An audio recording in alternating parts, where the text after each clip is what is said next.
সকলোকে স্বাগতম জনাইছো মাফিদা ব্লগৰ আন এটা ভিডিঅ'লৈ তে বহুত দিনৰ পৰা ভিডিঅ' দিম বুলি কৈ দিয়া হোৱা নাই নিদিয়াৰ কাৰণটো হৈছে বিশেষ এটা হেতু আপোনালোকক মই পিছলৈ জনাম বিশেষকৈ টাইমে নহয় দিবলৈ কাৰণে আৰু ব্লগটো বনাবলৈ বহুত টাইম লাগে আৰু যেহেতুকে মই বেছিভাগ মানে ৰেচিপিয়ে দিও ক'ব গ'লে কাৰণ কিয় ঘৰত থাকিনো আৰু কি দেখাম তাৰ বাবে মই মানে ঘৰতে কি বনাও কি নবনাও আপোনালোকক মই হেবিলাকে শেয়াৰ কৰো যে হওক আজি ক'ব গ'লে ছুটি আজি যেহেতুকে মানে কামটোলৈ যাবলগীয়া হোৱা নাই ছুটিয়ে ক'ব গ'লে তে ভাবিছো কি বনাও মই আপোনালোকৰ লগত শেয়াৰ কৰো আৰু যেহেতুকে ৰাতিপুৱাই আহি গৈছে মাছ একদম তাজা মাছ আহিছে তে ৰাতিপুৱা আহিছিলে মাছ তাকে মাছ ললো আৰু মাছ কাটি বাছি কিনে ধুনীয়াকৈ এইফালে দেখাই দিওঁ আপোনালোকক মই এইফালে এয়া মাছ ভাজি কাটা হৈছে আৰু এয়া হৈছে মাছ আৰু এইফালে হৈছে কচু গুটি আপোনালোকে কচু গুটিটো চিনি পায়ে চাগে কচু গাঁৱলৈ গৈছিলোঁ গাঁৱলৈ গৈ পেলাই এই কচুত লৈ আহিছোঁ তে আজি বনাব ওলাইছোঁ কচু গুটি আৰু মাছ তে কেনেকৈনো বনাওঁ আপোনালোককো দেখাই দিওঁ আৰু যিহেতু আজি বহুত ঠাণ্ডা দিনটো খুবেই বেয়া ক'ব গ'লে ৰ'দ নাই একেবাৰে ৰ'দ নাই আৰু ভাবিছিলোঁ কি যদি ছুটি পাইছোঁৱে তেতিয়াহ'লে মানে কাপোৰ চাপোৰ অলপ ধুম কিন্তু নহ'লগৈ তেনেকুৱা কাপোৰ চাপোৰ ধোৱা একো কাম নহ'লগৈ খালি ঘৰৰ কামখিনি আৰু বনোৱা মিলাই তাৰে অকণমান দেখাওঁ আপোনালোকক ৰেচিপিটোনো কি হ'ব গৈ আছে আপোনালোকক দেখালোৱে কি হ'ব গৈ আছে তে সম্পূৰ্ণ ভিডিঅ'টো চাব স্কিপ নকৰিব ভাল লাগি থাকিলে লাইক কমেণ্ট শ্বেয়াৰ কৰিব নাপাহৰিব তে বেছি কথা নকওঁ বলক ষ্টাৰ্ট কৰোঁ তাৰপিছত এয়া দেখিব পাইছে মই কচুখিনি ধুনীয়াকৈ সিজাই লৈছোঁ আৰু এয়া দেখিব পাইছে ধুনীয়াকৈ কচুখিনি সিজি গৈছে এতিয়া মই এইখিনি ধুনীয়াকৈ বাকলিখিনি এৰাই কিনে আহি আছোঁ তাৰপিছত এয়া দেখিব পাইছে ধুনীয়াকৈ বাকলিখিনি মই ধুনীয়াকৈ চাফাকৈ এৰাই লৈছোঁ আৰু এয়া দেখিব পাইছেনে কচুখিনি কিন্তু বহুত ধুনীয়াকৈ গলি গৈছিলে মই আচলতে দুটা চিটি দিছোঁ আপোনালোকে চাই ল'ব আৰু এইফালে পিঁয়াজ নহৰু জলকীয়া বিলাহী ধুনীয়াকৈ কাটি বাছি লৈছোঁ এইফালে লৈ লৈছোঁ জলকীয়া গুড়া ধনিয়া জিৰা আৰু হালধিৰ গুড়া লৈ লৈছোঁ আৰু এইফালে কেৰাহীত মাছ ভজা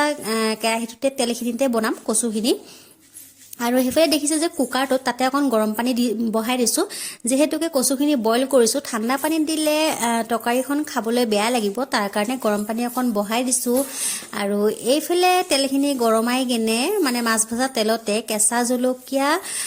পিঁয়াজ নহৰুখিনি মই ধুনীয়াকৈ ভাজি পেলাই কাটি থোৱা বিলাহীখিনি মই এনেকৈ ধুনীয়াকৈ লৰাই চৰাই পেলাই ভাজি ল'ম আৰু বিলাহীটো আপোনালোকে কোনে কিমান টেঙা খায় সেইটো হিচাপত দিব মই আচলতে দুটা বিলাহী ধুনীয়াকৈ কুটি পেলাই দি দিছোঁ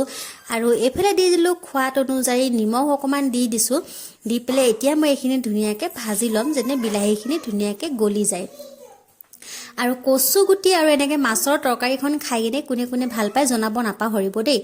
আৰু এইফালে দেখিছে মানে মছলাখিনি যে ৰেডি কৰি ৰাখিছোঁ আপোনালোককতো ক'লোৱে মই কি মছলা দিছোঁ আৰু ধুনীয়াকৈ লৰাই চৰাই কিনে এইখিনিও মই মছলাখিনি ভাজি ল'ম যেনে কেঁচা গোন্ধটো নাহে আৰু এইখিনি ধুনীয়াকৈ ভাজি লওঁ আৰু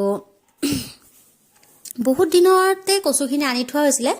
3-4 দিন হৈ গ'ল বনাম বুলি কৈ কিনে সময় নাপাওঁ তে আজি সময় পালোঁ যিহেতুকে তৰকাৰীখনো বনালোঁ আৰু আপোনালোকৰ আগত শ্বেয়াৰো কৰিলোঁ তৰকাৰীখন তে নিশ্চয় জনাব দেই কেনেকুৱা হৈছে ৰেচিপিটো আৰু আপোনালোকেও এবাৰ ট্ৰাই কৰিব তাৰপিছত এয়া দেখিব পালে মই কচুখিনি ধুনীয়াকৈ ইয়াতে দি পেলাই এনেকৈ ধুনীয়াকৈ লৰাই চৰাই কিনে মানে ভাজি ল'ম আৰু কচুখিনি আপোনালোকে কোনোবাই যদি ভাবে কি হাতেদি মানে ভাঙি পেলাই দিয়ে তেতিয়া দিব পাৰিব মই নাই দিয়া কচুখিনি যিহেতুকে ধুনীয়াকৈ গলি গৈছিলে তাৰ বাবে মই এনেকৈ দিছোঁ কাৰণ কি লৰাওঁতে কচু হৈ নাথাকিব তাৰ বাবে মই এনেকৈয়ে দিছোঁ আৰু অলপমান গোটা হৈ থাকিলে ভাল লাগে খাবলৈ কাৰণে আৰু এইফালে দেখিব পাইছে ধুনীয়াকৈ লৰাই চৰাই কিনে ভাজি লৈছোঁ আৰু এইফালে মই দি দিছোঁ এটা বাতি দি কিনে গৰম পানী এবাতি দি কিনে এইখিনি মই ধুনীয়াকৈ লৰাই চৰাই কিনে এটা উতল অহালৈকে ঢাকি ল'ম তাৰপিছত আকৌ মই এইটো অকণ দেখাব নহ'লে স্কিপ হৈ গ'ল পিছত মই কিন্তু আকৌ দুবাতি গৰম পানী এড কৰিছোঁ আৰু এয়া দেখিব পাইছে ফাইনেলি কি ধুনীয়া উতল আহি গ'ল আৰু বেকগ্ৰাউণ্ডত শুনিব পাইছে